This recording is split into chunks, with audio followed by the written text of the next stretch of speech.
yeah, like I said, it's too much. I know Simeone is a kind of a crazy coach, and he can be a crazy guy on the touchline, but come on, it's too much. I mean, why are you talking to Real Madrid players as well? Like, why are you talking to the Real Madrid players? Why? Yes, I understand there's a bit of history between Atletico Madrid and some Atletico Madrid members in the squad, players and managers, and Vinicius Jr. Obviously, we all know that racism thing in 2022,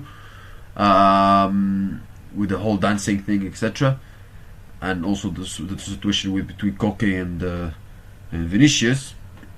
But at the same time, this kind of things go, like, in my opinion, go too far. Yes, it's friendly, it's banter, I understand, in this kind of big games and derbies, you want to, use kind of disadvantage the rivals players as much as you can, and Simeone, he uses that kind of tricks, but come on, it's too much. Oh, Frontier players will kick you out, I told you. Come on, man. Like, man, to be honest with you, I mean, I for a lot of the months and for some weeks and some months now, I've been criticizing Vinicius Jr. for his behavior, for his performances, especially since the Ballon d'Or thing happened to him, and he was upset that he didn't win it, and you can clearly see he's not over it. But I'm starting to feel sorry for him as well, because every week when he has to play in that pitch for Real Madrid, and he has to suffer boos and suffer like trolling from the opposition players and coaches, and it's hard. It's so hard for him, and he's a quality player, and his form has been poor in the last 18 months. And when your form are so bad in the last 18 months, and you're complaining so many times, and you're throwing hands in the air, and you're crying, and you're moaning, and you're trying to fight Xabi Alonso in the El Clasico, and you complain and moan a lot, and people think you're an easy target to upset you, and you let the booing and the whistling of the fans trigger you. Then people like Simeone will think like, okay, you're a baby, I can upset you here, you're an easy target, I can bully you here. So yeah, I feel sorry for Vinicius, but at the same time, he put himself in that situation with his performances in the last 18 months. He put himself in that situation. It was a great moment between and as Vinicius stepped in Instagram saying that Simeone is not happy that he lost another qualifier match, with emojis that was someone like that is emotional. So crazy, but I love that. This kind of derbies, you want this kind of moments. This is why you like football. You want this kind of heated moments between players and coaches, etc. in this kind of derbies. So yeah, but Real Madrid go through to the final, and they'll play against Barcelona El Clasico on Sunday, and maybe Mbappe could be back in this game, as Xabi Alonso said after the game that Mbappe will travel to Saudi now, so maybe he could be back in the squad, back in the starting 11 for Real Madrid against Barcelona in the final on Sunday. Let's move on to the Trophée des Champions. Paris Saint-Germain against Olympique de Marseille. What a game. And that game was in Kuwait, and of course I went to that game. I thoroughly enjoyed it. And this is the first time, because I've went to a lot of football matches in the past, World Cup games, Champions League, couple of friendlies I know, but also a Premier League match as well, Manchester United game. But it's the first time I was involved in a football match where I can actually see the both. Like I'm standing in front of the, it's like you see in the TV, where you see both teams when you see what's going on actually.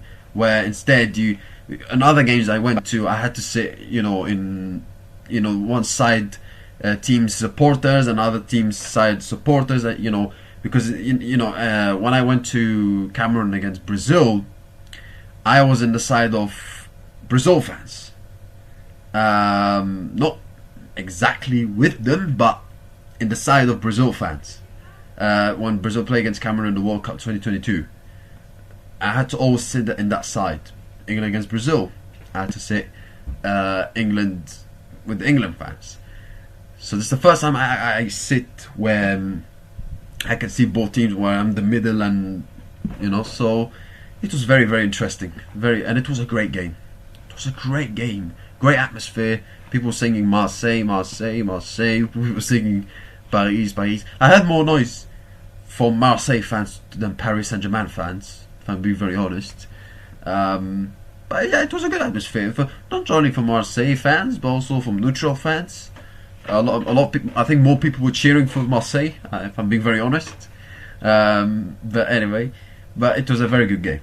It was a good atmosphere, and it was a fantastic game. Like end to end, both teams went for it. Amazing game.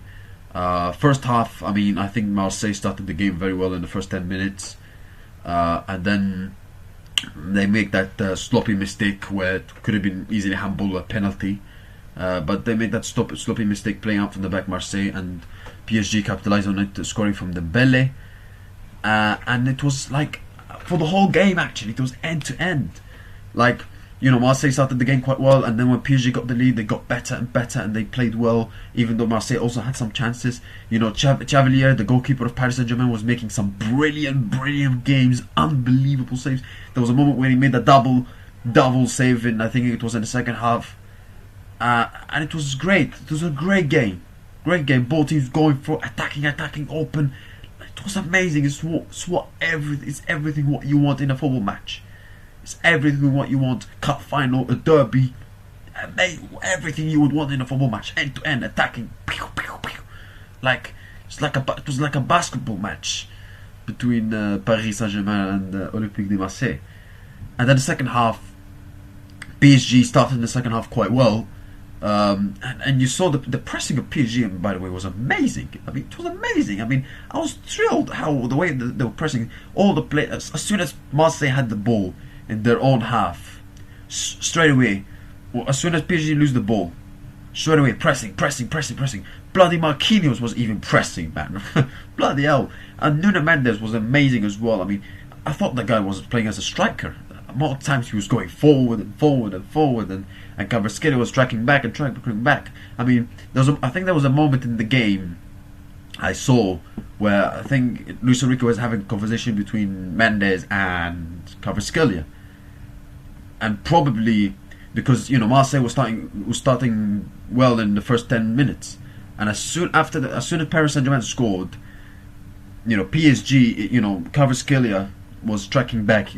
Sometimes he was tracking back, defending, and Mendes was mostly attacking. And strange because Nuno Mendes is a left back and Kvaratskhelia is a left winger.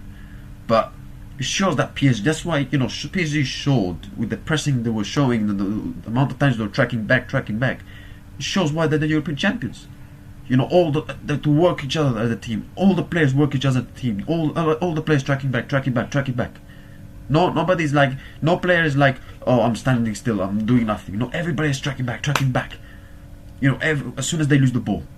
So it was amazing, and Marseille were doing that as well. PSG started quite well in the second half, but as soon as so it felt like Marseille was started to get a bit tired, and they stopped pressing. But as soon as De Zerbi made some good changes, made some substitutions, Aubameyang coming on, and Marseille started to play some long balls, some good passes, but some long balls as well. They started to be more of a threat and started to cause more problems for PSG's defense again. And then they scored from the penalty. Chevalier, I don't think he needed to do it because Green was not going to score anyway. But they made that foul, a penalty. Green scored 1-1. And Marseille kept going, and they scored that second goal. And they got that lead because of their own goal, I think, from Bachu. 2-1 to Marseille, and Marseille deserved it because Marseille were losing for most of the game, but I felt like they would deserve to get something, at least a draw or a win, because they were very good. They're very good. The build-up play of Marseille was fantastic.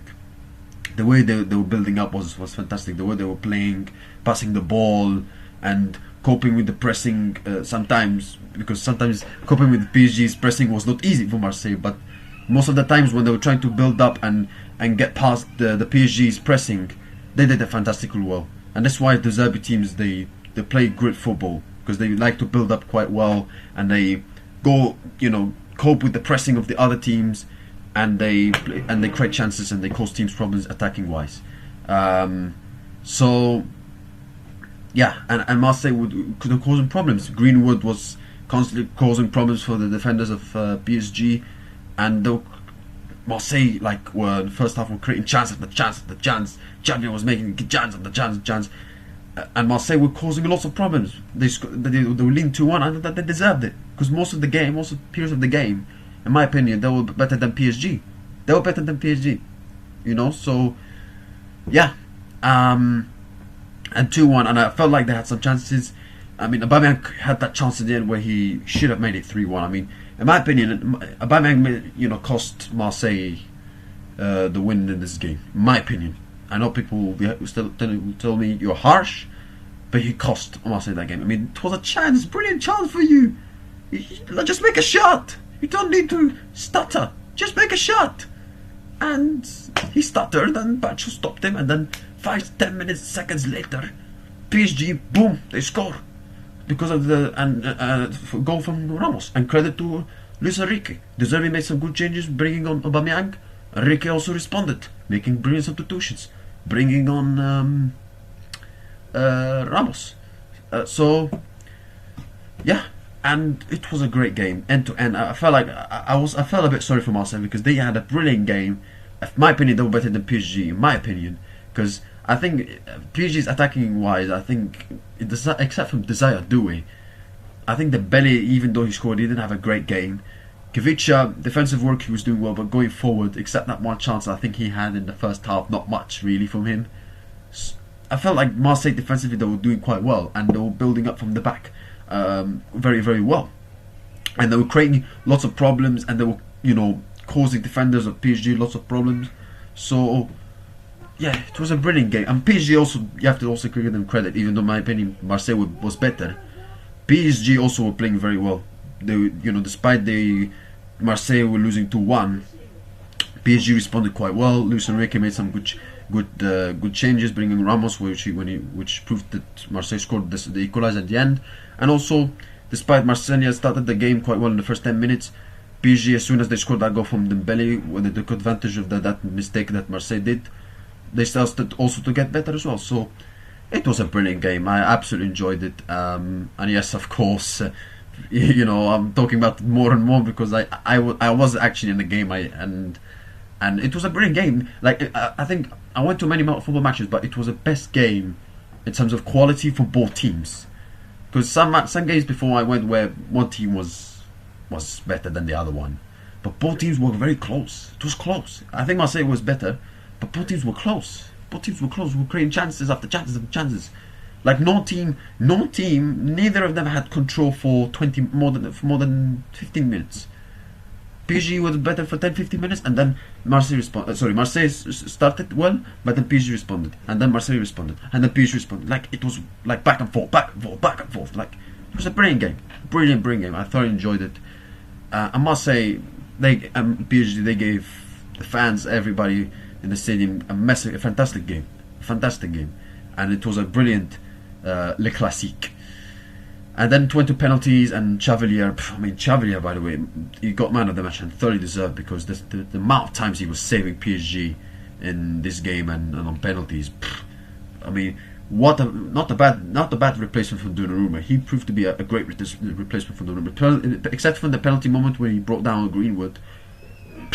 His distribution, the saves he was making, absolutely incredible. That double save moment he had, absolutely incredible for him. Amazing. And PSG, they won on penalties. They win another trophy. So congratulations to PSG. I think since 2013, PSG have won every single year the Trophée des Champions, except that one year from Lille in 2021.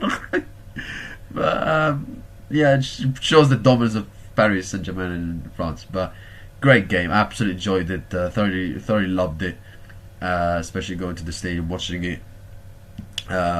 So Yeah, amazing. AC Milan, they dropped points against Genoa, 1-1 in Serie A, as that means AC Milan 3 points behind Inter Milan, so advantage for Inter Milan, and for sure Inter Milan fans are happy that Milan dropped points, because if Milan won this game they would have been 1 point behind Inter, but they didn't. So yeah, it was another good day for Inter Milan fans. That's it, guys. Thank you. I wish you have a nice day. See you next time, and goodbye.